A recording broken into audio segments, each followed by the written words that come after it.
सदर आसिफ अली ज़रदारी तरफ़ां कराची में इमारत किरण वारे वाक़े ते ॾुख जो इज़हार कयो आहे। सदर आसिफ अली ज़रदारी तरफ़ां फ़ौत थी वियल ऐं जे वारसनि सां दिली ताज़त ऐं हमदर्दी जो इज़हार पिणु कयो। सदर आसिफ अली ज़रदारी तरफ़ां ज़ख़्मियुनि जी जल्द सिहतयाबी ऐं बहाली लाइ दुआ पिणु कई वई। इन अहम ख़बर खां अवां खे आगाह पिया हलूं त सदर आसिफ अली ज़रदारी तरफ़ां कराची में इमारत किरण वारे वाक़े ते ॾुख जो इज़हार कयो वियो आहे। सदर आसिफ अली ज़रदारी तरफ़ां फ़ौत थी वियलनि जे वारसनि सां दिली ताज़त ऐं हमदर्दी जो इज़हार पिणु कयो वियो। सदर आसिफ अली ज़रदारी तरफ़ां ज़ख़्मियुनि जी जल्द सिहतयाबी ऐं बहाली लाइ दुआ पिणु कई वई।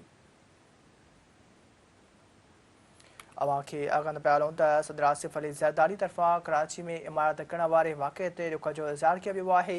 सदर आसिफ अली ज़रदारी तरफ़ां फ़ौत थी वियलनि जे वारसनि सां दिली ताज़त ऐं हमदर्दी जो इज़हार पिणु कयो। सदर आसिफ अली ज़रदारी तरफ़ां ज़ख़्मियुनि जी जल्द सिहतयाबी लाइ दुआ पिणु कई वई। अवां खे आगाह पिया हलूं त सदर आसिफ अली ज़रदारी तरफ़ां कराची में इमारत किरण वारे वाक़े ते ॾुख जो इज़हार कयो वियो आहे।